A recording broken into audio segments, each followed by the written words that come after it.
একটা ডিমের নতুন রেসিপি নিয়ে এসেছি। 3টি উপকরণেই হয়ে যাবে রান্না। সেটা হচ্ছে ক্যাপসিকাম, ডিম, পেঁয়াজ। ক্যাপসিকাম, পেঁয়াজ কিউব করে কেটে নেওয়া হয়েছে, লঙ্কা কুচিয়ে রেখেছি। একটি বাটিতে টমেটো সস নিয়ে নিয়েছি। টমেটো সসের সাথে 1 চামচ মতো সয়া সস নিয়েছি। আপনারা চাইলে রেড চিলি সসও নিতে পারেন। ভালোভাবে মিশ্রণটি মিশিয়ে নিয়েছি। তারপর 1.5 চামচ মতো কর্নফ্লাওয়ার দিতে হবে। কর্নফ্লাওয়ার দেওয়ার পর কিছুটা পরিমাণ জল দিয়ে ভালো করে মিশিয়ে নিতে হবে, যাতে কর্নফ্লাওয়ারের দানা না থাকে। এইভাবে মিশিয়ে নিলাম। তারপর একটা বাটিতে ডিম ভেঙে নিলাম। ডিম ভেঙে নেওয়ার পর তাতে নুন দিয়ে ভালোভাবে ফেটিয়ে নেব।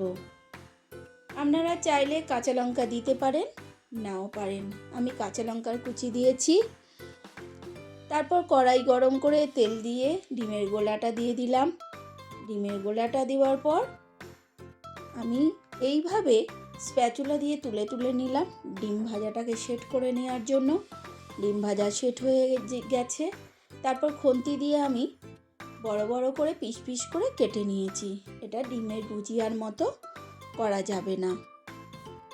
তারপরে নিচের দিক ভালোভাবে উল্টে ওলট পালট করে নাড়াচাড়া করে নিয়ে আমি বাটিতে ঢেলে নিয়েছি।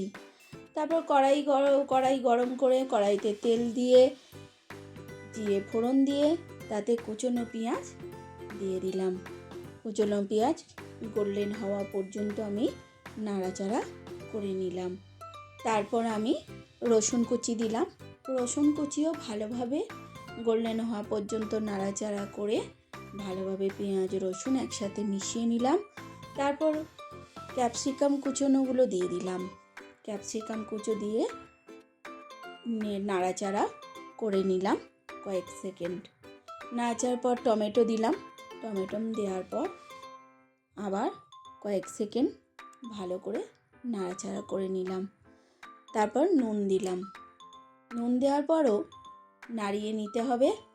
ভালো করে নাড়িয়ে নিলাম।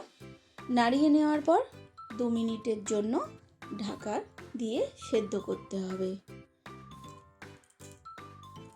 সেদ্ধ 2 মিনিট পর আবার নাড়াচাড়া করে ডিমগুলো দিয়ে দিলাম। একসাথে মিশিয়ে নিয়ে এবার সসের মিশ্রণটি দিয়ে দিলাম। সসের মিশ্রণ দিয়ে আবার নাড়াচাড়া করে নিলাম। তারপর নুন দিলাম। নুন দেওয়ার পর বাটিতে করে কিছুটা পরিমাণ জল দিয়ে ভালো করে কয়েক সেকেন্ড নাড়িয়ে নিয়ে নামিয়ে নিলাম। হয়ে গেল আমার এগ চিলি রান্না। চিলি ফিশ, চিলি চিকেন তো খেয়েছেন, একবার এগ চিলি খেয়ে দেখুন কেমন লাগে, কমেন্টে জানাবেন। নমস্কার।